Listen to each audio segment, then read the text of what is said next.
When the model Gerda had arranged failed to arrive on time, she asked her husband, Einar Wagener, to put on a pair of women's stockings. Einar carefully pulled the soft stockings over his legs and slipped his feet into a pair of delicate ballet shoes. At first, he was only helping his wife finish a painting, but as his fingers brushed against the smooth fabric of the dress, an unfamiliar excitement began stirring inside him. Gerda found the experience amusing and treated it as a spontaneous game. She had no idea that this simple moment would completely change her husband's life. As Gerda became absorbed in her painting, Einar grew so overwhelmed that even his breathing became difficult. His fingers gently moved across the dress, drawing him into endless fantasies. Just then, Gerda's friend and model, Ola Poulsen, arrived and was startled by the sight of Einar. Seeing his shy expression, Ola jokingly gave him a feminine name.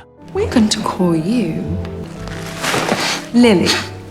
Lili. The moment Einar heard the name, his face lit up with joy. He immediately struck an even more graceful and seductive pose. Afterward, Einar could no longer focus on painting. He stared blankly as Gerda removed her stockings. When Gerda took off her coat, Einar became fascinated by the soft lingerie underneath. He ran his hands over the fabric, feeling its smooth texture, his eyes filled with an intense desire to possess that femininity for himself.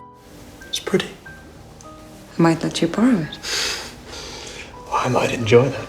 Einar was already a successful landscape painter, and his artistic reputation was even greater than Gerda's. But after posing for her that day, something buried deep inside him slowly began to awaken. Compared with creating paintings, Einar now longed to become Lili. Later, while sharing an intimate moment with Gerda, Einar secretly wore the same soft dress beneath his clothes. Gerda soon became playful again. She suggested that her husband attend a grand artist's ball with her while pretending to be Lili.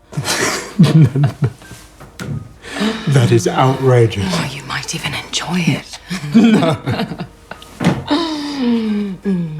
Although Einar verbally resisted the idea, his actions revealed what he truly wanted. He shaved off his beard and allowed Gerda to paint his lips a striking shade of red. Every movement he made became soft and graceful. Even his eyeliner appeared more alluring than that of the most glamorous women. Einar allowed Gerda to transform him completely. Although his poses were feminine, his expression was filled with confidence. He copied Gerda's movements and practiced walking like an elegant lady. But whenever an older woman passed nearby, he still turned away in embarrassment. Morning. Einar carefully observed and imitated every movement women made. He even selected a wig for himself. The private dressing room used by actresses made him feel as though he had entered paradise. He no longer felt the need to hide or be ashamed. Together with Gerda, he chose an evening gown. Then, dressed as Lili, he walked beside his wife through the crowded streets of Copenhagen. Am I pretty enough? Of course you are. You are so beautiful.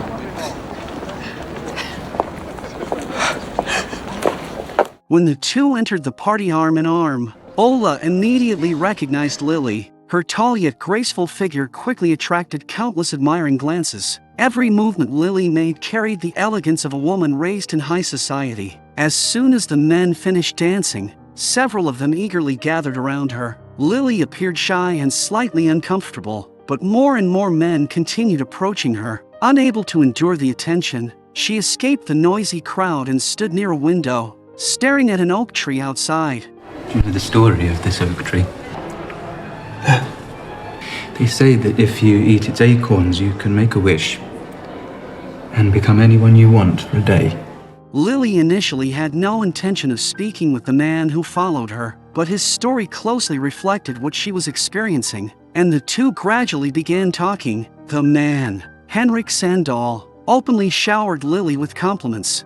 You're different from most girls. Lili smiled knowingly and joked about what might happen if Henrik ever discovered the truth, but her shy smile only made him more captivated. I feel I'd need to ask your permission before I kissed you. Realizing that the situation was becoming dangerous, Lili instinctively tried to leave. Henrik caught her hand and gently held her face. Looking into his determined eyes, Lili felt both nervous and curious. Perhaps she also wanted to discover just how attractive she had become. After a moment of hesitation, she accepted Henrik's kiss. But what began as a harmless performance had now become real, and Gerda witnessed everything. A sudden nosebleed interrupted the kiss and finally gave Lili a chance to escape. Gerda quickly took her away from the party, but after they returned home, their relationship could no longer return to what it had been before. Einar deliberately avoided discussing what happened, hoping silence would dissolve the awkwardness between them. But when Gerda finally asked about the kiss, Einar could no longer suppress his curiosity. How was it? Did Lily have fun? Gerda had believed the entire evening was only a game. She never imagined that Einar would actually kiss another man. Looking at the discarded dress, Gerda finally realized that something was seriously wrong. I think it would be better if Lili didn't come here again. Fine. Exactly what happened between you and Sandal last night? Nothing. Einar desperately tried to explain himself, but Gerda could not erase the image of the kiss from her mind. Einar insisted that the person Henrik kissed was not truly him. We made her up. I know. We were playing a game. I know we were. But then You need to stop, Einar. I am going to try. It was Lili. Einar appeared increasingly conflicted and began suffering from severe headaches. At times, his need to become Lili felt almost like an uncontrollable addiction. One day, he rushed into the backstage area of a theater. After passing rows of beautiful dresses, he quickly removed his coat and examined his body. Only then did Einar finally experience a brief moment of relief. Seeing her husband so distressed, Gerda could not help feeling concerned, but she remained firm. She would never allow Lili to appear again. Yet every time Gerda thought about Lili, she was overwhelmed by creative inspiration. The portrait she painted using Lili as her model soon received enthusiastic praise from an art dealer. Although Gerda resented what Lili represented, fame, money, and public admiration made her deeply attached to the paintings. While Gerda negotiated prices with the gallery owner, Einar secretly transformed into Lili once again. She went to find Henrik, the man who had kissed her at the party, while continuing to conceal her identity. But in the middle of their emotional reunion, Henrik suddenly called her Einar. What? Come on. It's all right. I don't understand. Lili, please. It turned out that Henrik had known the truth all along. The person he wanted was not merely the mysterious woman named Lili. He was also attracted to Einar. Terrified, Lili quickly fled Henrik's apartment. When she saw her reflection in a window, she was suddenly filled with disgust toward herself. Gerda returned home excited about the success of her paintings, but when she turned around, she found Lili sitting silently at the table, dressed in women's clothing and crying. Seeing her husband in that condition made Gerda swallow nervously. Einar confessed that Lili had been secretly meeting Henrik. The feeling of betrayal instantly brought tears to Gerda's eyes. Einar explained that whenever Lili appeared, he could no longer control what she did. All he could do was beg Gerda for forgiveness and understanding. I need you to believe me. Gerda, you of all people to understand. All right. Einar had finally realized that Lili had not suddenly appeared after the painting session. A girl had lived inside him since childhood. When his father discovered him wearing women's clothing, he beat him severely. Einar believed the girl inside him had disappeared forever, but recently, Gerda had unintentionally awakened Lili again. As Einar spoke, intense pain suddenly overwhelmed him. The emotional struggle appeared to trigger severe abdominal pain. The moment he tried to stand, he collapsed heavily onto the floor. Gerda rushed him to a hospital, but the doctors refused to let her enter the examination room. When questioned, Einar told the doctor about his regular nosebleeds. They happened once every month, almost as consistently as a woman's menstrual cycle. Yet the doctor, who claimed to be an expert, simply diagnosed him with a hormonal disorder. The medical staff restrained Einar and subjected him to a harsh radiation treatment. Einar repeatedly insisted that he was not sick, but the doctor ignored his protests and activated the machine. As Einar stared through the window at Gerda, he endured the cruel procedure. When he finally woke, he immediately understood that nothing had improved. Seeing Einar in so much pain, Gerda began to question whether they had made the right decision. At that exact moment, however, Gerda's paintings finally became successful. Every portrait of Lili sold, and the gallery owner arranged an exhibition devoted entirely to her work. When an invitation arrived from Paris, Gerda hesitated. She understood that an opportunity like this might never appear again. In the end, she brought Einar with her and traveled to Paris. As Einar looked at the portraits of Lili hanging throughout the gallery, he became visibly restless and uncomfortable. But when wealthy guests began discussing the beautiful woman in the paintings, a shy smile finally appeared on his face. Gerda's career had reached a new level of success, but their marriage could never return to what it once was. Einar began rejecting Gerda's affection. One night, he entered a narrow alley and paid a woman to let him watch her. Standing before the unfamiliar woman, Einar finally allowed himself to explore without restraint. He carefully observed and imitated every one of her movements. But when the encounter ended and the room became quiet, Einar was once again overwhelmed by regret and self-hatred. Hoping to help her husband, Gerda contacted his childhood friend, Hans Axel. Hans was the boy who had once kissed Einar when they were young. He told me that you kissed him once. I what? You're right. You're right, I remember. We were fooling in the kitchen and he was wearing his grandmother's apron. You know, little boys playing around. At the time, it had seemed like nothing more than childish experimentation. Neither of them could have imagined what Einar would later experience. After hearing Gerda's request, Hans agreed to help without hesitation. Einar had been refusing to see visitors, but the moment he heard Hans's name, he was deeply shaken. Gerda carefully explained the situation to Hans before bringing him home, but neither of them expected Einar to make special preparations for the reunion. Fjordadweiler, how far from our houses? When Gerda entered the room, she discovered that her husband was nowhere to be seen. Instead, Lili was waiting to greet them. May I introduce Lili Weiner, Einar's cousin from home. We actually met once before, in Weiler. But you probably don't remember.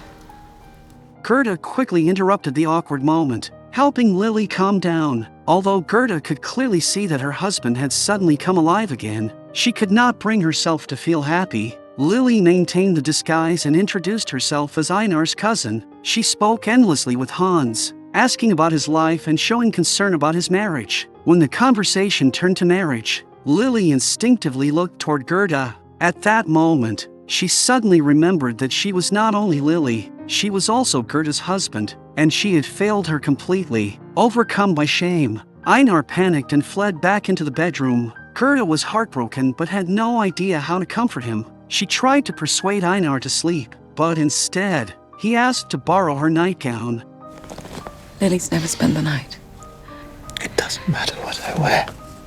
It's when I dream. They're Lily's dreams. Gerda felt both sympathy and helplessness. In the end, she continued allowing her husband to live as Lili. The two began behaving almost like sisters. Einar became increasingly willing to model for Gerda, and it seemed that Gerda had gradually accepted everything. But one day, after Gerda returned home soaked by the rain, she realized that her husband no longer accompanied her to ceremonies or exhibitions. Instead, Lili stayed home all day, busy with domestic chores like a housewife. Stop playing that stupid game. Please, Gerda. Don't you think this is a game? You should have been there. How could I? Gerda begged Lili to give her husband back, but Lili could only tell her that Einar was no longer able to return. I need to talk to my husband. I need to hold my husband. I need him. Can you at least try? I'm sorry. It was the first time Einar had treated Gerda with such cruelty. After Gerda left, Lili still tried to remove the makeup and become Einar again, but while staring at the person in the mirror, Einar fell into unbearable pain. When Gerda returned, however, she found him dressed in men's clothing once more. I don't know how long we can go on like this. Determined to understand what was happening, Einar searched through countless medical books. Eventually, he discovered that an experimental operation might allow him to become Lili permanently. Just as he began to see hope, his feminine appearance attracted the attention of two violent men. They brutally attacked and humiliated him. In his most desperate moment, the only person Einar could depend on was Gerda. Gerda blamed herself. She believed that painting Lili had led her husband down this path, but Einar immediately comforted her. Gerda had not created Lili. She had merely been the key that unlocked a door already hidden inside him. Now she's making you ill. Gerda accompanied Einar from one doctor to another. Eventually, they located Dr. Kurt Warnikros, the physician who had written the medical paper Einar discovered. Nervously encouraging each other, they finally heard a small amount of hope from the doctor. Dr. Warnikros explained that he had encountered another person like Einar before. He believed that surgery could allow Einar to live completely as Lili. The two could barely contain their excitement. Gerda urgently asked for more information, but the doctor revealed that his previous patient had disappeared on the day of the operation. That meant the complete procedure had never successfully been performed before. An irreversible change and a high risk of failure. Infections, complications. It's too dangerous. It's my only hope. Gerda and Dr. Warnikros agreed to move forward, but if the operation succeeded, Einar would no longer be her husband. The first operation soon began. Einar endured overwhelming pain, and during the most difficult moments, Gerda remained beside him and offered comfort. It's all right. I'm here now.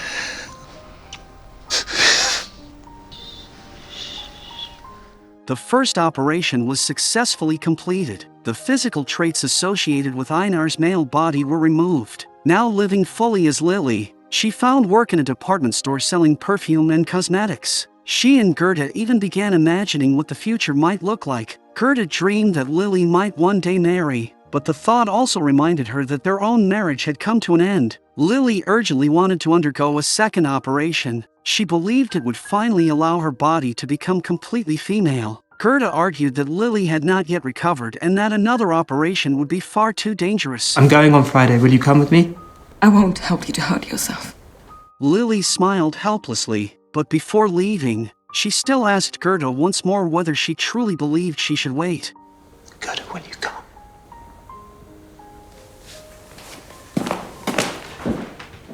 The second operation was far more difficult. Even so, Lili remained completely confident in her decision. Gerda visited her in the hospital and continued speaking to her with tenderness and love. But when Gerda turned to leave, tears began flowing uncontrollably from Lili's eyes. Perhaps part of her understood how deeply she had hurt such a devoted wife. But the pain of continuing to live as Einar made the operation feel unavoidable. When Gerda returned to the hospital, she immediately learned that the second operation had failed. She gently cleaned Lili's weakened body. The moment Lili opened her eyes, Gerda called her by the name she had always longed to hear.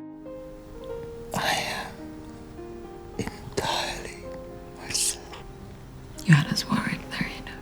Lili. Gerda took her into the hospital garden. By then, Lili was already extremely weak. As she looked at the woman who had loved her through everything, overwhelming guilt filled her heart.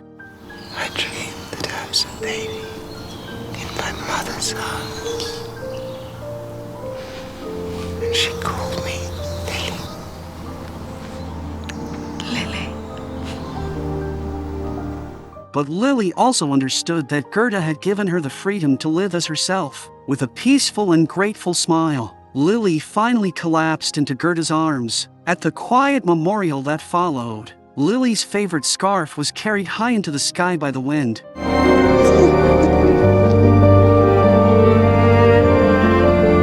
Perhaps allowing it to fly away represented Gerda's deepest form of love. Even though she could not keep the person she loved beside her, she still respected Lili's choice and gave her the freedom to live and die as her true self.